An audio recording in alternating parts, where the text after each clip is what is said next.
If you are a teenager with parents who refuse to talk about their past, this just tells me two things. You're the main character and you're about to be an orphan real soon.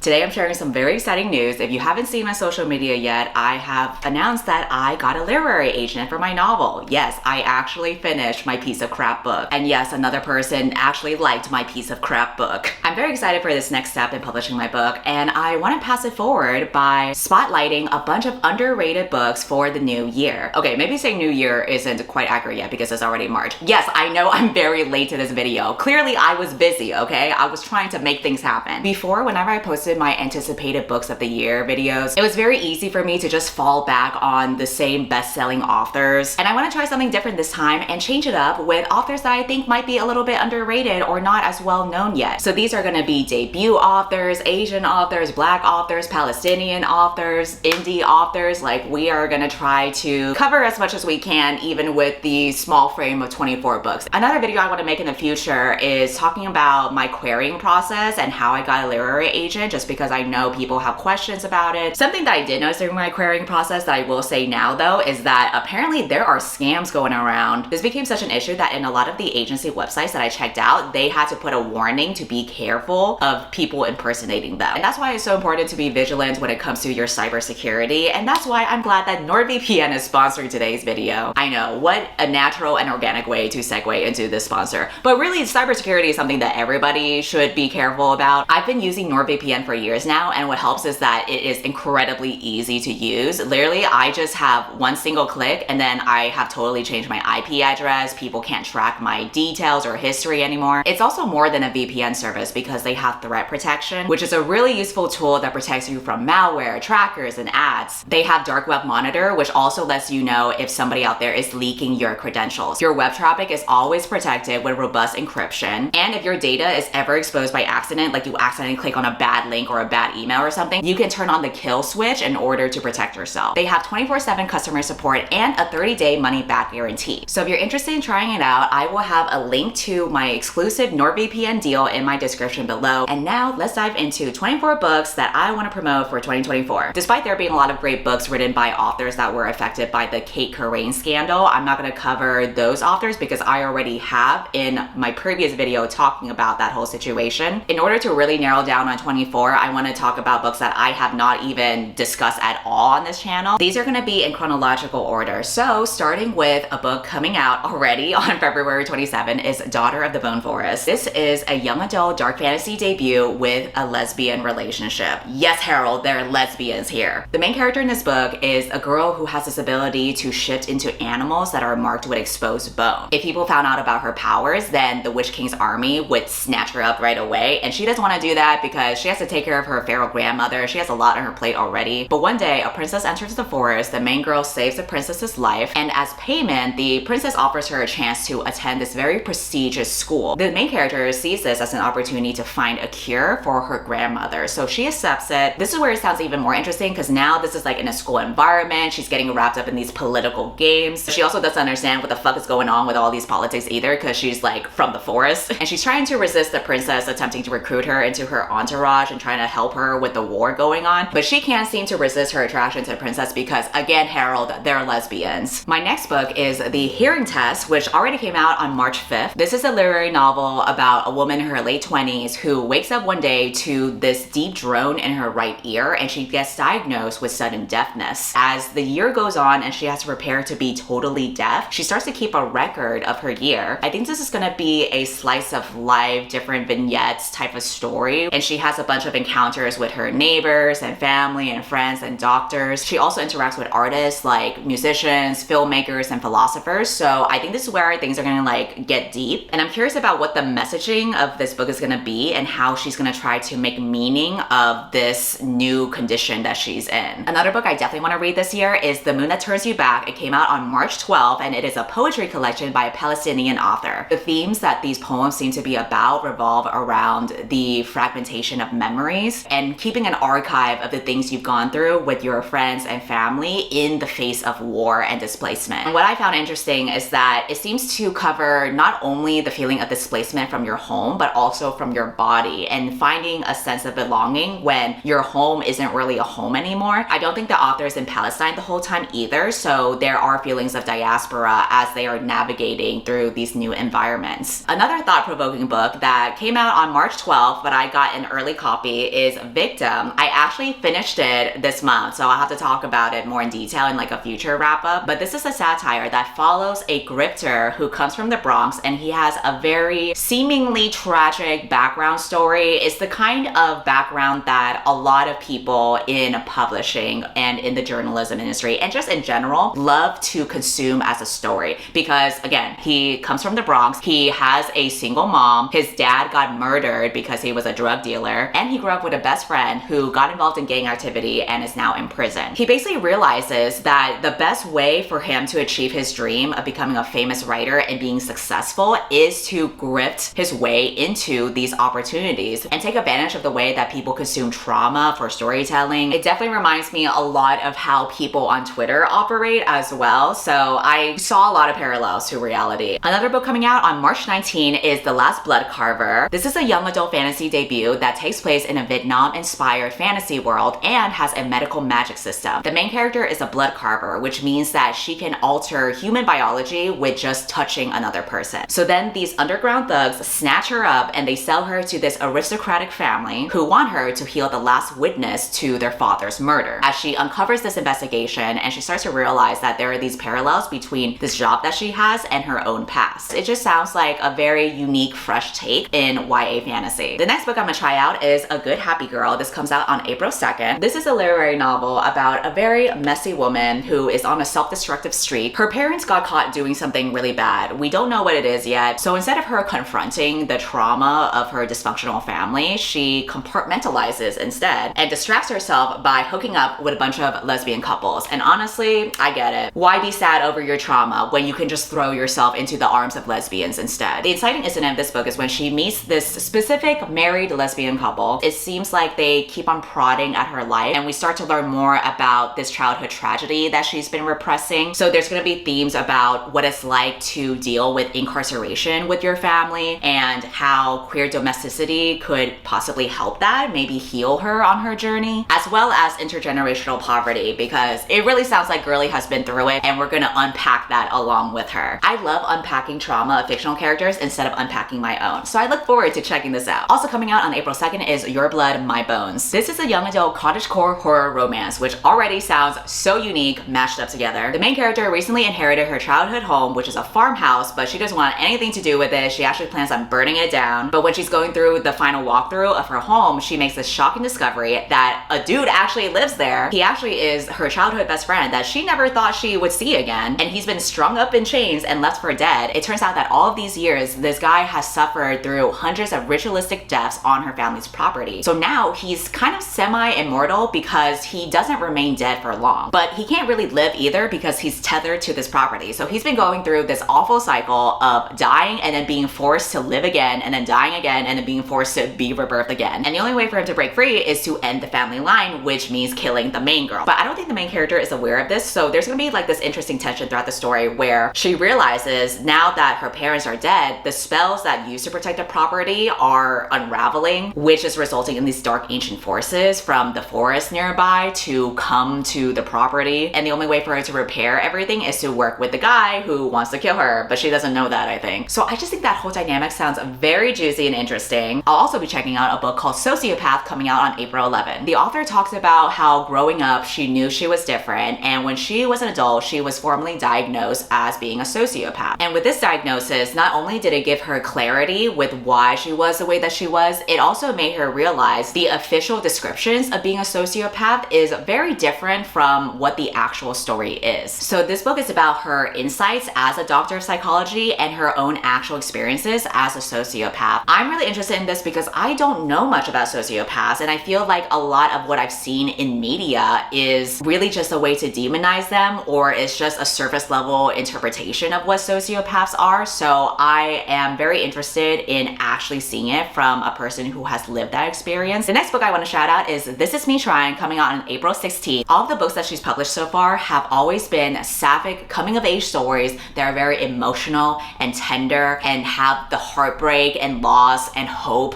of what it means to be a teenage queer girl. And this particular book that's coming out specifically deals with grief. So there are these three characters that started off as childhood best friends. The three of them are basically two girls and one guy. One of the girls before high school moves away. 3 years later, she comes back, but she has a lot to catch up on because first of all, the two of them that were left behind, they had started dating, but then at some point the guy died. So now the girl that's left behind is only known as like the dead boy's girlfriend. And she's really pissed at her ex-friend that comes back because she's like, you weren't there for me when my boyfriend died and our mutual friend passed away. Like she would leave messages for the other girl and not get a response back, which is super shitty behavior. There must be some reason for why this happened, but basically the themes of the book revolve around grief and mental illness and repairing friendships and having to forgive a person. And it just sounds like such a good story. Like I could see this being a really good coming of age Netflix film. Another great coming of age book coming out on April 16 is Dear Wendy. So the Dear Wendy title comes from one of the main characters grappling with her identity as being ace and deciding to run an Instagram account where she offers relationship advice to students. It becomes really popular, which honestly makes a lot of sense because the people who give a lot of great relationship advice are the people who don't get swept up in that messy business in the first place. But then there's this other account run by the other main character, and this is how they have a rivalry going on because now it's two very popular accounts that are giving relationship advice. And ironically, both of them are ace, but they meet each other in real life and they get along and connect with each other because of those shared identities. And what's great about this is that this is a platonic comedy, but it's still a love story between them and the friendship that they form with each other. Speaking of unique love stories, coming out on April 30 is Disability Intimacy, and this is a follow-up to Disability Visibility, which I still need to read, but this author basically puts together an anthology of different stories and essays from other disabled authors. So the Disability Intimacy collection covers poetry, erotica, essays, and tons more. Obviously it does cover sex because sexual liberation is a huge part of disability justice, but there are some other pieces that are meant to widen your understanding of intimacy beyond just sex and romance. So it also covers the intimacy of having a deep connection with other people like your community or your caretakers or your friends. So I definitely want to check that out along with the first book in the series. Then coming out on April 30 is To a Darker Shore. I put this book on my list because the cover drew me in right away, and then when I read the synopsis, I just loved how straight to the point it was. The synopsis literally describes the main character as plain, poor, plus size, and autistic, and I'm like, finally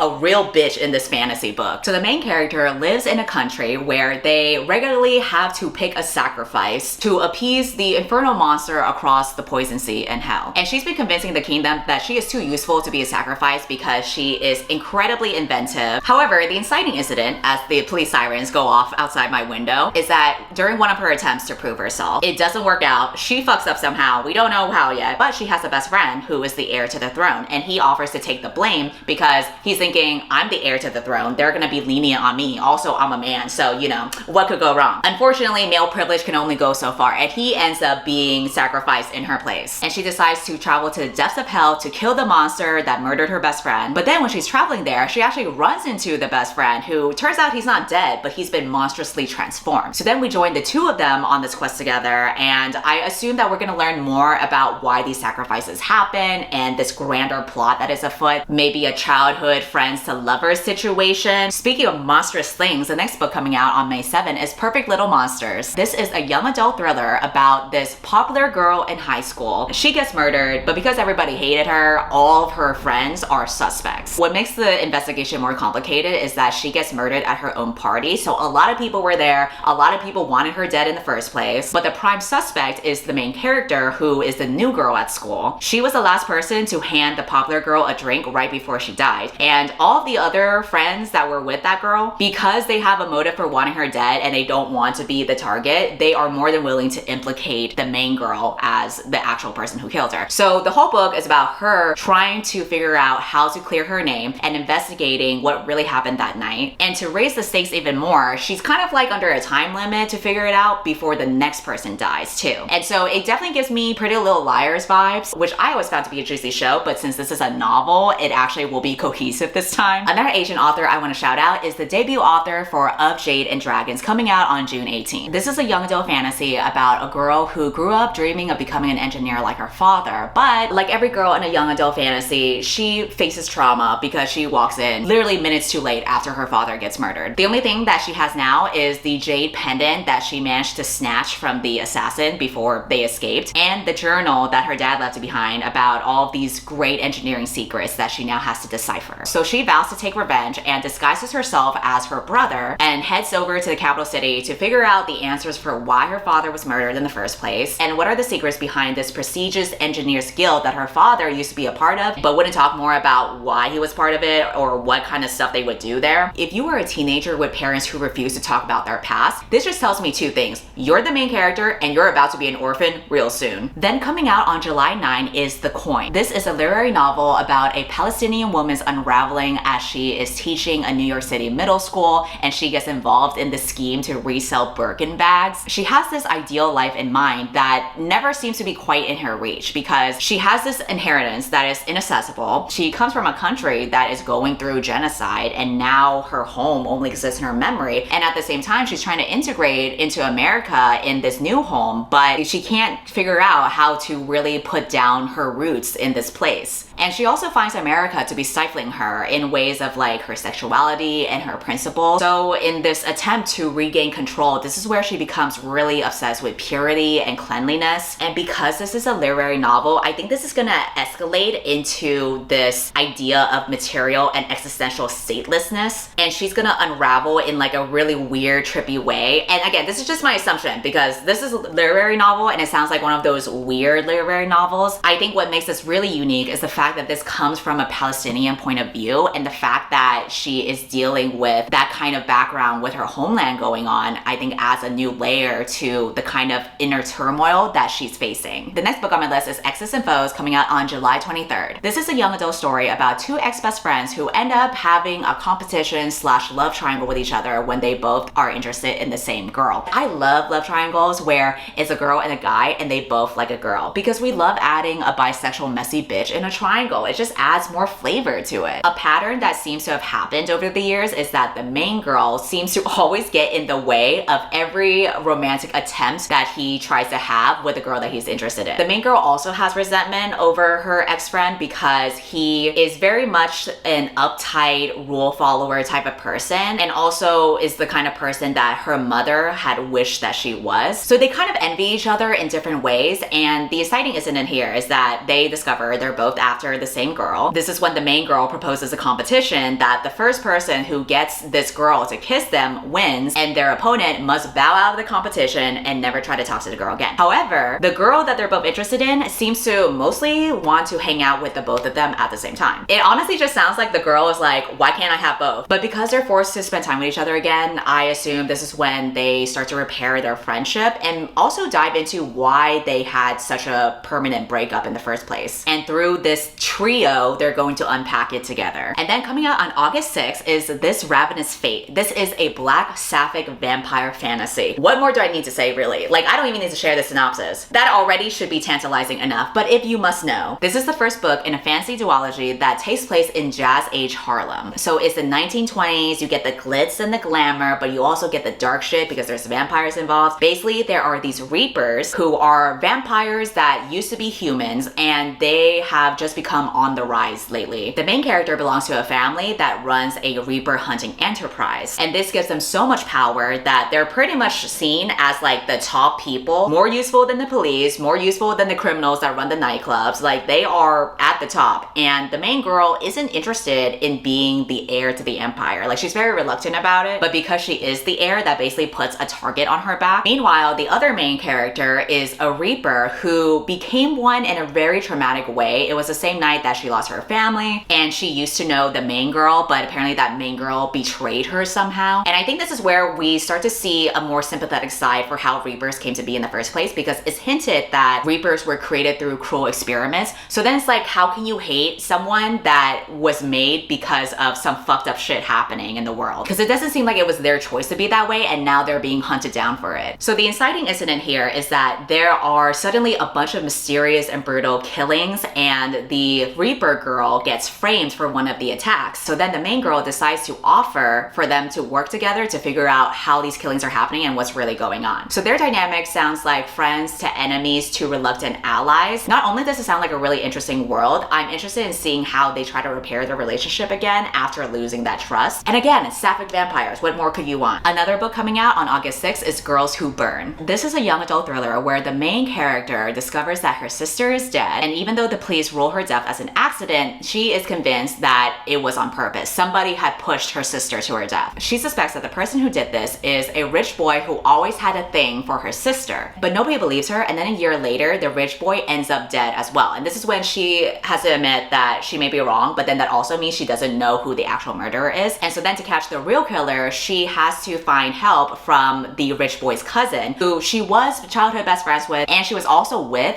the night that her sister died. And I think something happened with the two of them, like I think something maybe romantic. And I think she was also with the cousin the same night that the rich boy died too. So they really into some messy shit, but they gotta work together to figure out who the real killer is. Okay, my camera died because I was talking for too long, but I am determined to finish this video strong. So number 19 on my list of 24 books is The Dark We Know, coming out on August 13th. This is a young adult horror featuring a bisexual main character. She's an art student who has a really complicated relationship with her hometown because she had lost two childhood best friends when she was growing up. So she has left since then, doesn't want to go back, but now her abusive father ends up passing away, and so she reluctantly must return to collect her inheritance. But there she meets her last surviving friend who she originally left behind, and he comes to her saying that he has a theory that their friends were murdered by some evil being that's haunting the town. So from there, a lot of creepy shit starts happening, like she starts hearing songs in the wind, or she starts seeing drawings in her sketchbook that she doesn't remember ever drawing before. And essentially the book is about her and that other childhood best friend reuniting and trying to figure out this mystery together. For those who are looking for more adult books instead of YA, we also have The Phoenix Keeper coming out on August 15th. This takes place in a world filled with magical creatures, and the main character has this dream of conserving this specific species of firebirds because currently they are being endangered. So she wants to work as a phoenix keeper for the zoo. But her zoo seems kind of crusty, like they have a breeding program that hasn't functioned in over a decade. The only reason why they are now relevant is because there's a neighboring zoo that recently ends up having a break-in happen. So as a result, her zoo has to take over and prove themselves to be capable. There's a few other creatures that we get to see in this world too, like carnivorous water horses, something called thunderhawks, and of course dragons. So in this book, we're gonna see her wrangle all of these different creatures and at the same time try to inspire people to come visit the zoo. She ends up having to recruit the help of her arch rival from college, who happens to be a very attractive woman. So it's sounding pretty queer up in here. I found the summary to be pretty interesting because it definitely gives cozy fantasy vibes, but then there's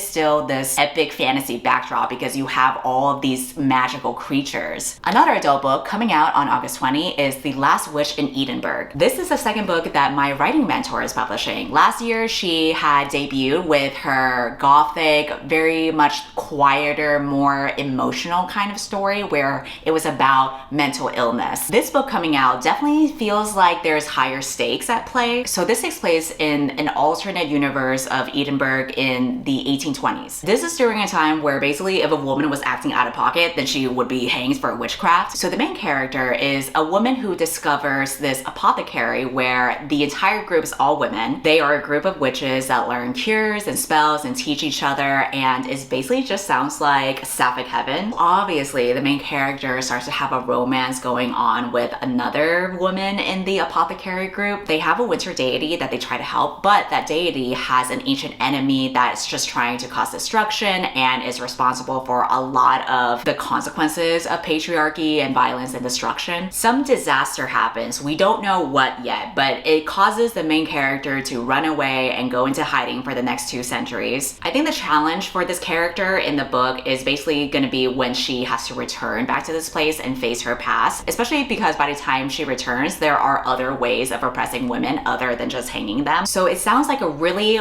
rich atmospheric setting because we have this historical alternate universe of Edinburgh. We also have witchcraft and we have queer love. And I did see on the author's Instagram that the 2 girls in this couple are both bisexual women. And I rarely ever see books that feature a couple that has both bi women other than my own partner and me. So we just love the representation there. And for those looking for a cozier fantasy, we have Sorcery and Small Magics is coming out on October 15th. The book follows two sorcerers who are complete opposites. One of them is more impulsive and he is a specific master of small magics, meaning that he could do little things like summoning butterflies with a song or turning someone's hair a really vibrant color. If he does anything more elaborate than that, it doesn't really go well, which is why he's vowed to never do anything with powerful magic. But then one day a mix-up happens with this forbidden spell and it binds the guy to his rival, who is not only the opposite when it comes to magic, as in he's very respected and super talented and very powerful, but also the opposite in terms of personality as well, because he's very curmudgeonly. They both mutually get really annoyed by each other because of their clashing personalities, but now they're stuck together. So the book is about them being forced to work together to figure out a counter spell, and they have to venture into this forest that's filled with all of these dangerous monsters and outlaws. It just sounds right up my alley because I love adventure stories of two unlikely people who have to work together and then they fall for each other along the way. That is my assumption, that they will fall for each other, because it is sounding a little bit gay up in the hair. Another book coming out on October 15 is And the Sky Bled by S. Hati. This follows three rivals. We have a thief, a slumlord, and an heiress who live in a city that's dying because it is being ruled over by colonizers. So these three characters are rivals of each other because they have to race to find a hidden cache of magic, and this will also have a lot of implications for what's going to happen to their city. So the title of this book comes from the city that this story takes place in, where literally there is blood raining from the sky, and there is this magical fossil fuel that you can attain from this bloody rainfall. But the city has been in a drought for like half a year, and now there's this rumors that there's a secret stash somewhere, and that's where the three characters come in. All three of them have their own motivations for finding this treasure. I think what's interesting is that they are literally competing with one another, and it doesn't even seem like you know who will actually get the treasure, if any of them do. But their paths are definitely going to intersect, and it's not the first time that they met either, because apparently 10 years ago there was a fire that had affected them in 3 different ways. So we have some juicy tea in their background stories to uncover as well. It just sounds super unique, and I love that this is a climate fantasy too, and how it parallels to a lot of what our world is going through. And I love that there's this competitive element between the characters, and I'm very curious if any of them end up working together. And then lastly, the 24th book on my list is Dagger of the Tsar, coming out on November 1st. This is an Anastasia-inspired fantasy where the main character is a thief who doesn't have any memory of her past. One day she steals from someone who turns out to be a prince. So not only is he a son of the Tsar, he also has these powerful abilities that other people in the Tsar's court have that they just use to terrorize other people. At some point, something happens in this book, I don't know what, but it triggers a way for the main character to expose her power that she had within her that very closely resembles the Romanov family, because they had these flame capabilities, and when the whole family got murdered, people thought that it was the last time that they would ever see that kind of power again. The Tsar finds out about this, and they want to hide her power from the empire and quell any rumors about this going on. So they throw her into this imperial court where she has to masquerade as just another noblewoman. She's basically supposed to cancel any kind of hearsay or interest in there being a rebellion, but when we go throughout the book, she starts to remember more things from her past, as well as other secrets in the palace, which gets pretty complicated because at the same time, she's falling for the prince. So girly is just really going through a lot right now. I find it so interesting now that I think about the Anastasia story, at least from what I remember of the cartoon movie. When I think about it applied to a fantasy, it really does follow a very similar path that other fantasy heroines follow, where they find out that they're special and they have these powers and they have to navigate the political court that they get involved in and swept in this group of rich people and royalty. I think framing it as an Anastasia-inspired YA fantasy makes it really interesting, and I just look forward to seeing all the epic fantasy moments that are gonna happen from this book. That concludes the 24 books of 2024. If any of these books interest you, or if there's another book that I haven't mentioned before, feel free to let me know in the comments. Otherwise, I will see you next time. Bye!